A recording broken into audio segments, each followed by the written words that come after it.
Un terroir unique, un patrimoine incroyable et 5 siècles d'histoire et de savoir-faire ont séduit un homme d'affaires grec lorsqu'il a découvert Château Margaux, alors en vente depuis plus de 2 ans. C'est en tout cas résolument un coup de cœur qui a poussé en 1977 le visionnaire André Menzelopoulos à acquérir le domaine d'un des plus grands vins du monde. Il en a entendu parler, il est venu ici, il a compris ce que c'était comme actif, comme héritage, comme patrimoine, et il l'a acheté.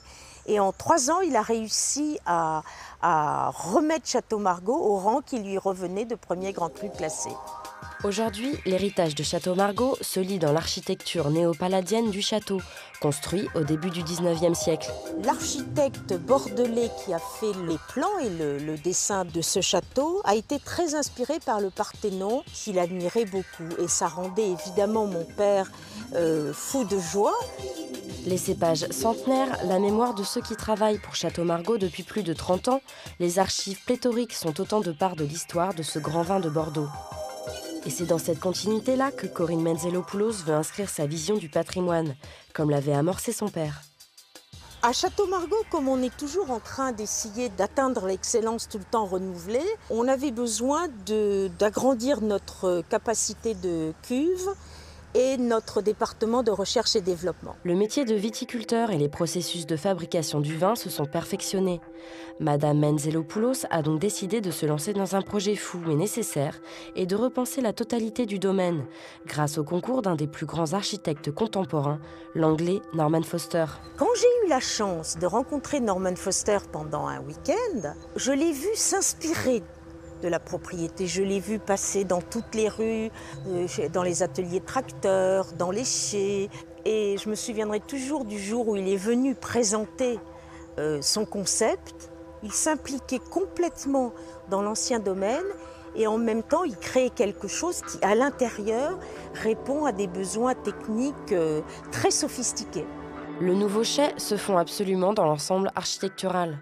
Les piliers, qui maintiennent le toit très lourd, tels des arbres dressés vers le ciel, ont été placés en périphérie pour laisser un maximum de place aux travaux viticoles. Nous avons aussi fait quelque chose de très important, une vinothèque souterraine absolument superbe, dont on a défini bien sûr les meilleurs critères, les plus grands critères de vieillissement pour la bouteille en la bonifiant évidemment. On a retrouvé à cette occasion-là la vieille orangerie qui date de 1755, le plus vieux bâtiment existant sur le domaine et que nous utilisons aujourd'hui comme salle de vendangeurs pour les repas. En cette fin d'été, l'activité bat son plein au domaine car c'est la période des vendanges. C'est la fin d'une année d'efforts. En fait, c'est le point fort, c'est la création finale de notre produit. Et je dois dire que nous sommes très très excités parce que nous avons eu un été et un début d'automne très sec et très ensoleillé. Et que l'on pourrait penser que l'on s'avance vers un grand millésime au moins. C'est le moment où Paul Pontalier, œnologue et agronome en chef de Margaux et ses équipes, mettent à l'épreuve la fonctionnalité des nouvelles infrastructures. Alors, les nouveaux aménagements de Foster sont incroyables car on croit qu'ils ont toujours été là. De voir les flux qui fonctionnent si bien, ce matériel si technique, la beauté en plus, des machines comme la beauté de la boîte qui l'entoure, on dirait qu'il a toujours été là. C'est absolument incroyable. Château Margaux, c'est aussi l'histoire d'une famille qui a mis tout son cœur à la préservation d'un savoir-faire et d'un héritage précieux.